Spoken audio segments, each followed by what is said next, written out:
दोस्तों semester exam नजदीक है और सेमेस्टर एग्जाम का बहुत ज्यादा आप लोगों को टेंशन होगा। इस वीडियो के अंदर कुछ टेंशन कम कर देंगे, क्योंकि आपको सबसे पहली बात तो आपको क्या करना चाहिए क्या नहीं करना चाहिए और ये पेपर पैटर्न के अकॉर्डिंग हम बताएंगे, जिससे आपकी बहुत ज्यादा हेल्प होगी कि भाई अभी सेमेस्टर एग्जाम की तैयारी मैं सही कर रहा हूँ कि नहीं कर रहा हूँ। तो इसलिए वीडियो का हर पार्ट बहुत ध्यान से और बहुत अच्छी तरीके से सुनना। ये बताने से पहले कुछ इंपॉर्टेंट बातें जरूर बताऊंगा। कल ही के दिन हमने अनाउंसमेंट किया था कि वेडनेसडे के दिन से हम आप सभी के लिए 20 डेज का लाइव सेशन स्टार्ट कर रहे हैं, जो आप सभी को बहुत ज्यादा हेल्प करेगा आपके बोर्ड एग्जाम के लिए गाइस। इसीलिए आप अगर चाहते हैं कि वो 20 डेज तक कंटिन्यू चलेगा, एक दिन चले, 2 दिन चले, 3 दिन चले, वो सभी आपके ऊपर डिपेंडेंट है। क्योंकि अगर मैं एंड राहुल सर कोई भी चीजें इस वाइज डिसाइड करते हैं कि बच्चों को जरूरत है कि नहीं, जब जरूरत नहीं है तो वो चीजें लाके मतलब नहीं है। इसीलिए गाइस आप सभी को बोलूंगा, प्लीज रिक्वेस्ट करूंगा, जितना हो सके हर जगह तक फैला दो, बता दो, हर जगह तक पहुंचा दो कि वेडनेसडे से लाइव सेशन स्टार्ट होने वाले। इस चैनल पे नहीं स्टार्ट होगा, इस चैनल पे तो आपके लेक्चर्स आएंगे, सब कुछ लेक्चर्स आएंगे, ट्रिक वीडियोस आएंगे, सब कुछ आएंगे। बट जो लाइव सेशन हमारा 12 का होता है वो प्रदीप गिरी अपडेट इस चैनल पे होता है, जिसका लिंक मैंने डिस्क्रिप्शन में डाला है। तो मैं चाहूंगा कि हर ग्रुप सब जगह तक पहुंचा दो। गाइस देखो, मैंने बार बार बोला है कि आप जिस तरह मैं आपको मोटिवेट करता हूं, तो आपका भी मोटिवेशन मेरे लिए बहुत जरूरी है, आप लोगों के लिए काम करने के लिए।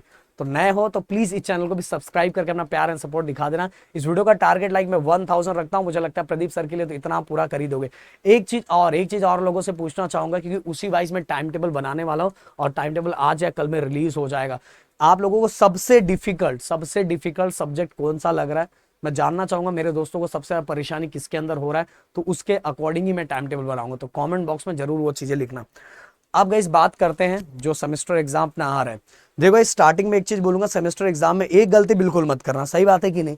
एक गलती बिल्कुल मत करना। सेमेस्टर एग्जाम में हो सकता है आपको 7 to 8 चैप्टर या 9 चैप्टर आ रहा होगा, तो बहुत सारे बच्चे सेमेस्टर एग्जाम की तैयारी करने के लिए उसको फटाफट भगाते हैं। किसी में से 2 कर लिया, 3 कर लिया, 4 कर लिया, टीचर ने कुछ क्वेश्चन दे दिया वो कर लिया, और उनको ऐसा फील हो जाता है कि मेरे 8 चैप्टर हो गए। पर जैसे ही एग्जाम खत्म होता है, वैसे ही दिमाग में टेंशन ये बढ़ जाता है, क्योंकि आपने अच्छी तरीके से किया नहीं रहता, और अच्छी तरीके से नहीं किया रहता तो एग्जाम खत्म होने के बाद फिर से आपको फील होता है कि आपका फिजिक्स केमिस्ट्री मैथ कुछ भी नहीं हुआ, एकदम 0% हुआ है। इसलिए मेरा सजेशन ये होगा कि भले आपको घर पे कोई डांटे या कहीं भी कुछ भी करे, कुछ भी है, बट अपना खुद का बना लो, क्योंकि आपको बोर्ड एग्जाम देना है। सेमेस्टर एग्जाम में थोड़े मार्क्स कम हो जाएंगे, फिर भी सह लेना, कोई टेंशन नहीं होगा, कुछ भी नहीं जाने वाला। बट यहाँ जो सब चैप्टर आप कर रहे हो पूरी तरह से करो। अगर 8 में से आप 4 चैप्टर कर रहे हो तो 4 चैप्टर पूरी तरह से बहुत अच्छी तरीके से करो, कि आगे जैसे आपका यह सेमेस्टर एग्जाम खत्म हो गया तो आपको इतना फीलिंग तो रहे कि मेरे 4 चैप्टर हुए पूरी तरह से, बस मुझे आगे के 4 चैप्टर करने हैं और इसके आगे के 4 चैप्टर करने, इस तरह से। नहीं तो सेमेस्टर एग्जाम खत्म हुआ और आपका कुछ भी नहीं हुआ है, ये भी टाइम खराब हो गया। तो गाइस ये प्लानिंग बहुत अच्छी तरीके से बनाना, जो प्रदीप सर ने बोला है। अब बात कर लेते फिजिक्स।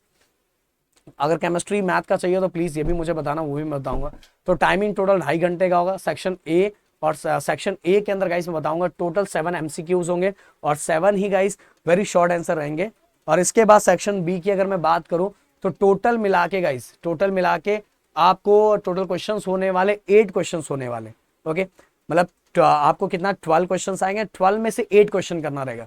12 क्वेश्चन आएंगे, 12 में से 8 क्वेश्चन करना रहेगा, और ये आपका 50 मार्क्स का पेपर होगा। ओके, अब आगे चलते हैं।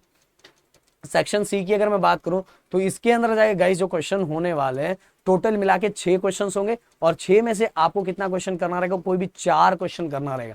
अब इसके साथ सेक्शन डी की अगर मैं बात करूं तो सेक्शन डी के अंदर गाइस टोटल मिला के 3 क्वेश्चन होने वाले, 20, 21, 23 3 क्वेश्चन होने वाले, और आपको बस 2 क्वेश्चन करना है, और हर क्वेश्चन आपके कितने 4 मार्क्स के होने वाले।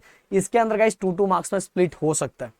अब यहाँ एक चीज बताऊं कि अगर आपकी तैयारी ज्यादा कुछ हो नहीं पा रही है तो आपको 1 मार्क्स के क्वेश्चन, 2 मार्क्स के क्वेश्चन ये करके रखना चाहिए। 1 मार्क्स से जिस भी चैप्टर अगर चैप्टर नहीं हो पा रहा तो एटलीस्ट 1 मार्क्स के क्वेश्चन, 2 मार्क्स के क्वेश्चन करके जाओ। आप रिजल्ट मतलब आप बहुत अच्छा फोड़ के आओगे, समझ। क्योंकि ज्यादातर पेपर जो बनाया जाना चाहिए 1 मार्क्स एंड 2 मार्क्स के थ्रू ही बनाना चाहिए, और जो 3 मार्क्स के क्वेश्चन होते हैं हो सकता है आपसे नहीं हो पा रहा है तो एटलीस्ट इतना करके जाओ।